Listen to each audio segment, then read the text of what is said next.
সম্পাদক জাতীয় নাগরিক পার্টি এনসিপির সংগ্রামী সদস্য সচিব জনাব আক্তার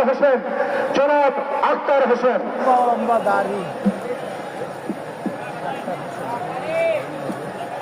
আসসালামু আলাইকুম ওয়া রাহমাতুল্লাহ।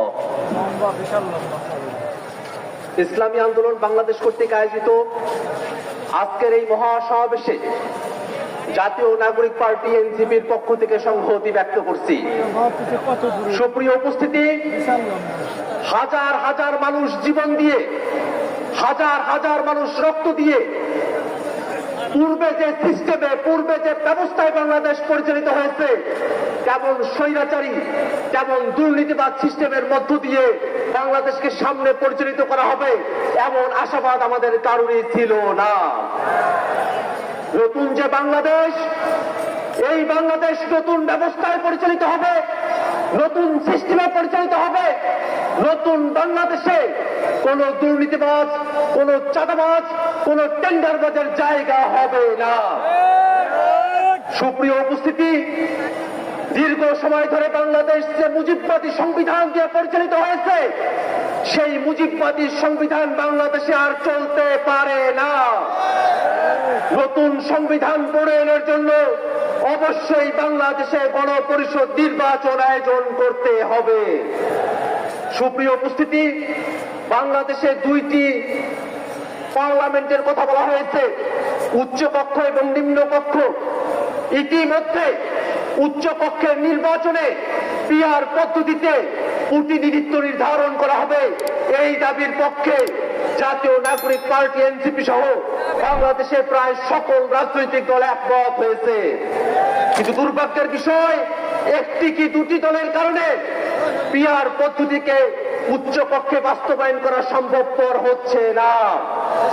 আমরা স্পষ্ট করে বলতে চাই, বাংলাদেশকে যদি নতুন কাঠামোতে পরিচালিত করতে হয়, অবশ্যই পিআর পদ্ধতির বাস্তবতা নিয়ে আমাদের সকলকে গভীরভাবে ভাবনা করতে হবে, বাস্তবায়নের পথ আমাদেরকে অন্বেষণ করতে হবে। সুপ্রিয় উপস্থিতি, বাংলাদেশে এ যাবৎকালে যে নির্বাচনী ব্যবস্থা আমরা দেখেছি, যে নির্বাচনী কাঠামো আমরা দেখেছি, সেই নির্বাচনী ব্যবস্থা এবং কাঠামোতে বাংলাদেশের সামনে নির্বাচন আমরা আর হতে দিতে চাই না। বেশি শক্তির বলে, কালো টাকার বলে, জোর জবরদস্তি করে, কেন্দ্র দখল করে বাংলাদেশে নির্বাচনে জিতে আসার যে ব্যবস্থা, সেই ব্যবস্থা অবশ্যই পরিবর্তন করতে হবে। হাজার মানুষের জীবনের ভিতর দিয়ে যে নতুন বাংলাদেশ আমরা পেয়েছি, সেই বাংলাদেশকে আমরা আর কখনোই ব্যর্থতায় পর্যবসিত হতে দেব না। নতুন বাংলাদেশ যাতে প্রতিষ্ঠিত না হয়, সেই কারণে বিদেশি শক্তিগুলো তারা মাথা ছাড়া দিয়েছে। আমরা স্পষ্ট করে বলতে চাই, বাংলাদেশের সংস্কারকামী জনতা, বাংলাদেশের সংস্কারপন্থী জনতা, আমরা সকলে ঐক্যবদ্ধ। বিদেশি হোক, দেশি হোক, কোন শক্তি বাংলাদেশের সংস্কারের আন্দোলনকে দাবায়ে রাখতে পারবে না। একই সাথে আজকের এই মহাসমাবেশের গুরুত্বপূর্ণ বক্তব্য হল, বিগত 15 বছর ধরে বাংলাদেশের মানুষের উপরে যারা স্বৈরাচারী কায়দায় জুলুম করেছে, বাংলাদেশের মানুষের উপরে পিলখানা, শাপলা সহ 24-এর অভ্যুত্থানে গণহত্যা সংগঠিত করেছে, সেই সব গণহত্যাকারী আওয়ামী লীগ এবং তাদের দোসর, তাদের সকলকে বিচারের আওতায় নিয়ে আসতে হবে। সম্মানিত উপস্থিতি, বাংলাদেশের সংস্কার এবং বিচারের মধ্য দিয়ে নতুন বাংলাদেশ প্রতিষ্ঠিত হবে। সেই বাংলাদেশ প্রতিষ্ঠায় বাংলাদেশের সকল মুক্তিকামী জনতা ঐক্যবদ্ধ ভূমিকা পালন করবে, এই আশাবাদ ব্যক্ত করে আমি আমার সংক্ষিপ্ত বক্তব্য এখানে শেষ করছি। আসসালামু আলাইকুম ওয়া রাহমাতুল্লাহ। সারা বিশ্বের রাজনৈতিক পরিস্থিতির পরিবর্তন ঘটছে, ইসলাম সারা বিশ্বে নতুন ভাবে জেগে উঠছে। বাংলাদেশও তার ব্যতিক্রম নয়। আগামীর বাংলাদেশ হবে ইসলামের বাংলাদেশ। প্রিয় দেশবাসী, এ পর্যায়ে বক্তব্য রাখবেন গণ অধিকার পরিষদের সম্মানিত সভাপতি, সাবেক ডাকসুভিপি জনাব নুরুল হক নূর। বক্তব্য রাখবেন জনাব নুরুল হক নূর। আসসালামু আলাইকুম ওয়া রাহমাতুল্লাহ। ইতিমধ্যেই অনেক জাতীয় নেতৃবৃন্দ বক্তব্য রেখেছেন, আরো অনেকে রাখবেন। সময় খুবই সংক্ষিপ্ত, খুব বিস্তারিত আলাপ করার সুযোগ নাই। আজকের এই সমাবেশের জন্য ইসলামী আন্দোলন বাংলাদেশের নেতৃবৃন্দকে ধন্যবাদ জানাই। আমি গাড়ি থেকে আসার পথে দেখেছি মৎস্য ভবন, শাহবাগ, হাইকোর্ট মোড় সমস্ত জায়গায় লোকে লোকারণ্য, এই মাঠের বাইরেও। কাজে মাঠে যারা আছেন, মাঠের মধ্যেই লোকে সীমাবদ্ধ, এটা না, চতুর্দিকে লোকে লোকারণ্য। এরকম একটি সফল মহাসমাবেশ আয়োজনের জন্য ইসলামী আন্দোলন বাংলাদেশের সারা দেশের নেতৃবৃন্দকে গণ অধিকার পরিষদের পক্ষ থেকে অভিনন্দন এবং শুভেচ্ছা জানাই। অভিনন্দন এবং শুভেচ্ছা জানাই ইসলামী আন্দোলনের পীর সাহেবকে এবং তার সাথে অন্যান্য সিনিয়র নেতৃবৃন্দকে, যারা আজকের ইসলামী আন্দোলনের এই সমাবেশে বাংলাদেশের প্রায় সকল মত পথের রাজনৈতিক দলের নেতৃবৃন্দকে এই মঞ্চে একত্রিত করেছেন। এবং আজকের এই সমাবেশ অত্যন্ত সময় উপযোগী এবং কার্যকর বিষয়ের উপরে ভিত্তি করে নির্ধারণ করা হয়েছে। আপনারা জানেন, বাংলাদেশের 24-এর গণ অভ্যুত্থান পরবর্তী রাষ্ট্র সংস্কারের যে জন আকাঙ্ক্ষা তৈরি হয়েছে, শাসনতান্ত্রিক ব্যবস্থার পরিবর্তনের যে রাজনৈতিক এবং জন আকাঙ্ক্ষা তৈরি হয়েছে, সেই আনুপাতিক হারে নির্বাচনের দাবিতে আজকে বোধহয় কয়েকটি দল ব্যতীত সব দলই কিন্তু এই মঞ্চে ইতিমধ্যে হাজির হয়ে এই সংখ্যানুপাতিক নির্বাচনের পক্ষে তাদের দলীয় সমর্থন ব্যক্ত করেছে। আমরা পরিষ্কারভাবে সংস্কার কমিশনকে বলতে চাই, সমাবেশ শুধু একটা দলের দেখেছেন, সবেমাত্র শুরু হয়েছে। ইসলামী আন্দোলন আজকে করেছে, 19 তারিখ জামাত করবে, তারপরে গণ অধিকার পরিষদ করবে। রাষ্ট্র সংস্কার এবং জন আকাঙ্ক্ষার বাস্তবায়নে সমস্ত রাজনৈতিক দলগুলো জনসমাবেশের মাধ্যমে এই সরকারকে তাদের সমর্থন দেখিয়ে দেবে। তাই আমরা বলতে চাই, কোন দু একটি দলের উপরে ভিত্তি করে দু একটি দলের কথায় সংস্কারের নকশায় পরিবর্তন আনা যাবে না। আমি সংস্কার কমিশনে বলেছিলাম, দেশ স্বাধীনের পরে ডক্টর কামাল চন্দ্র বলেছিল, আমাদের নেতা শেখ মুজিব, আমরা তো তাকে দেখে সংবিধান নির্মাণ করেছিলাম, রচনা করেছিলাম, তাকে এম্পাওয়ার করার জন্য। আজকে সংস্কার কমিশনকে বারবার আমরা বলতে চাই, একটি দলকে প্রাধান্য দিয়ে বেশিরভাগ জনগণের আকাঙ্ক্ষার বিপরীতে গিয়ে কোন সিদ্ধান্ত বাস্তবায়নের দুঃসাহস দেখাবেন না। আনুপাতিক হারে নির্বাচন হলে সমস্যাটা কি? কোন সমস্যা নাই। প্রধানমন্ত্রীর মেয়াদ 10 বছরের বেশি না থাকলে সমস্যা কি? আমরা অত্যন্ত যৌক্তিকভাবে এই কথাগুলো দফায় দফায় আলোচনায় তুলে ধরছি। কিছুটা পরিষ্কার শুনবে না এই সংস্কার জাতীয় ঐক্যমত্য কমিশন কেন জানি দু একটি দলের প্রতি পক্ষপাতমূলক আচরণ করছে। এই বিরাট পদ্ধতি তাদের এজেন্ডাই বাদ দিয়ে তারা ঘুরাই দিল। বিহার থেকে উচ্চকক্ষ নিম্নকক্ষ চলে গেল। উচ্চকক্ষ নিম্নকক্ষ হবে নাকি সমগ্র নির্বাচন বিহারের ভিত্তিতে হবে, সেটি রাজনৈতিক ভাবে আগে ঐক্যমতে পৌঁছাতে হবে। একই সাথে আমি আরো একটি কথা বলতে চাই, যে বিশ্বাধ্য জামাতের নেতৃবৃন্দ তারাও বলছে, আমরা বলছি, আজকে সারা বাংলাদেশে উপজেলা, পৌরসভা, সিটি কর্পোরেশনে স্থানীয় জনপ্রতিনিধি নাই। জনগণ চরম দুর্ভোগের শিকার হচ্ছে সেবা পেতে গিয়ে। সরকারের উন্নয়নমূলক কর্মকাণ্ড ব্যাহত হচ্ছে এবং 50 বছরের যে অভিজ্ঞতা, নির্বাচনের পরে রাজনৈতিক দলগুলো এমপিরা মিলে, মন্ত্রীরা মিলে কেন্দ্র দখল করে তাদের নেতাদেরকে পুলিশ প্রশাসনকে দিয়ে জেতায়। কাজী এই সরকারের আমলে যেমনিভাবে জাতীয় নির্বাচন হবে, একই সাথে অনতিবিলম্বে আমরা স্থানীয় নির্বাচন আয়োজনের দাবি জানাচ্ছি। সবাই ভালো থাকবেন। আসসালামু আলাইকুম। এদেশের জনগণ অন্তর্বর্তী সরকারকে সমর্থন দিয়েছে, কিন্তু ব্ল্যাঙ্ক চেক দেয় নাই। ইসলামের বিরুদ্ধে কোনো কিছু হলে এদেশের জনগণ তা মেনে নেবে না। এ পর্যায়ে বক্তব্য রাখবেন খেলাফত মজলিসের সংগ্রামী মহাসচিব ডক্টর আহমদ আব্দুল কাদের। বক্তব্য রাখবেন ডক্টর আহমদ আব্দুল কাদের। পানি পানি পানি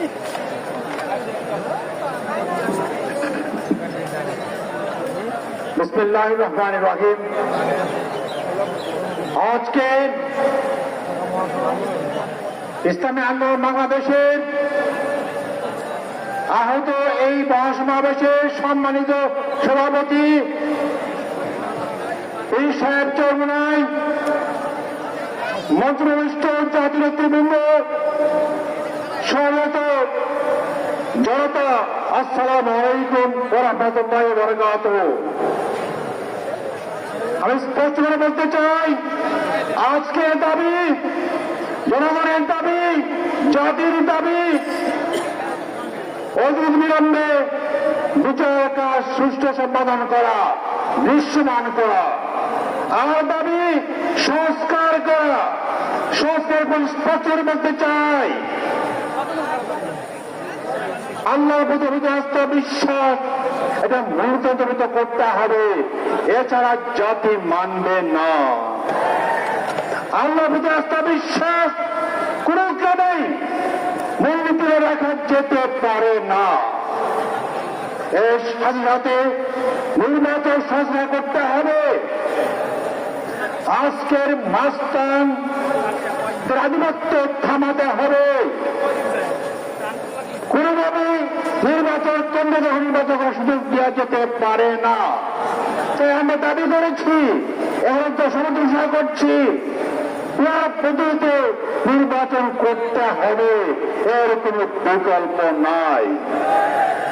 এর সাথে বলতে চাই, আজকে প্রয়োজন, নিয়মবাদী হিসাব কায়েম করতে চাই, দলীয় সমাজ কায়েম করতে চাই, তাহলে ইস্তেমার বিকল্প নাই।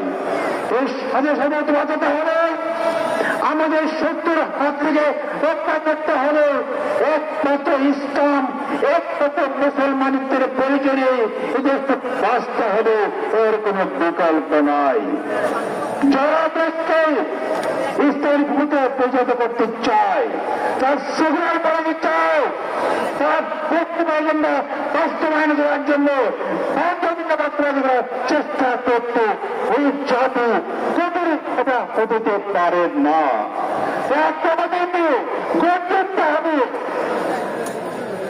আল্লাহ নিজের স্বাস্থ্য বিশ্বাসী ইনসাফ করার লক্ষ্যে, দরিদ্রকে সমাজ কায়েমের লক্ষ্যে আমাদের জেগে উঠতে হবে। উদারতা আমাদের চাই। আজকে প্রায় মিলে আমরা আর্মি না করে ইনসাফ পক্ষে, ইসলামের পক্ষে, ইনসাফ করার পক্ষে, দরিদ্র পক্ষে আমরা জেগে উঠে ভোট প্রদান করে দেশকে আমরা ইসলামের পথে, শান্তির পথে, প্রগতির পথে, উন্নতির পথে আমরা পরিচালিত করি। আল্লাহ তৌফিক দিন। আমিন। আসসালামু আলাইকুম ওয়া রাহমাতুল্লাহি ওয়া বারাকাতুহু।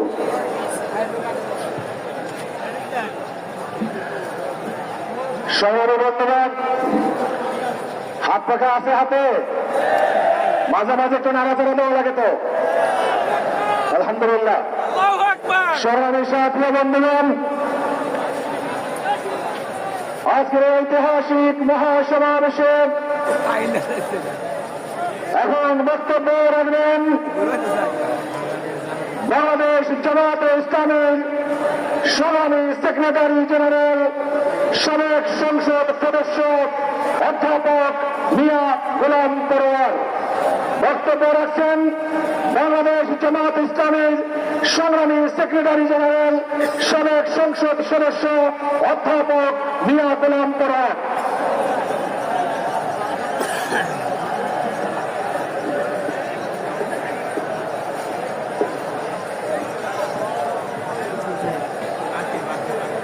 السلام عليكم ورحمة الله وبركاته. الحمد لله رب العالمين، الصلاة والسلام على سيد المرسلين وعلى آله وصحابه أجمعين. ইসলামী আন্দোলন বাংলাদেশের উদ্যোগে আয়োজিত ঐতিহাসিক সোহরাওয়ার্দী উদ্যানে আজকের এই জনসমুদ্রের সংগ্রামী সভাপতি, ইসলামী আন্দোলন বাংলাদেশের সংগ্রামী আমির মুফতি সৈয়দ মোহাম্মদ রেজাউল করিম পীর সাহেব চরমনাই, মঞ্চ উপবিষ্ট জাতীয় নেতৃবৃন্দ, সাংবাদিক বন্ধুগণ, আজকের এই সোহরাওয়ার্দী উদ্যান সহ রাজধানী ঢাকার অলিতে গলিতে উপচে পড়া জনসমুদ্রের সংগ্রামী জনতা এবং প্রিয় দেশবাসী, মহান আল্লাহ তাআলার দরবারে আপনাদের সকলকে নিয়ে আমি আরেকবার স্বস্তির সাথে মহান আল্লাহর শুকরিয়া আদায় করছি। আলহামদুলিল্লাহ। শুকরিয়া এই কারণে যে বাংলাদেশের ইতিহাসে, রাজনীতির ইতিহাসে আজকের দিন এক ঐতিহাসিক দিন। কেন ঐতিহাসিক দিন? মুসলিম উম্মার নেতৃত্বদানকারী দেশপ্রেমিক সকল ইসলামী দল, ব্যক্তিত্ব, স্কলারদের মধ্যে ভিন্নমত থাকা সত্ত্বেও আজকে একটি ঐতিহাসিক ঐক্যের যে পরিবেশ এবং সম্ভাবনা দেখা দিয়েছে, সৈয়দ মোহাম্মদ রেজাউল করিম রহমানের আজকের এই ঐতিহাসিক মঞ্চে যারা বসে আছেন তারাই হচ্ছে এই ঐক্যের মহাকাণ্ডারী। সংগ্রামী ভাইরা আমার, আজকে নেতৃবৃন্দের উপস্থিতি এবং পীর সাহেবের সংগ্রামী ভূমিকায় তিনি আজকে নতুন ইতিহাসের সপ্তাহ ইতিহাসে তার নাম স্বর্ণাক্ষরে লেখা থাকবে। সংগ্রামী দেশবাসী ভাইরা, আমি অন্তর্বর্তীকালীন সরকারের প্রধান প্রফেসর ডক্টর মোহাম্মদ ইউনূস আপনাকে বলতে চাই, আপনিও ন্যাশনাল কনসেনসাস কমিশন যেটা হয়েছে তারও আপনি চেয়ারম্যান, তার কো চেয়ারম্যান করা হয়েছে প্রফেসর ডক্টর আলী রিয়াজকে।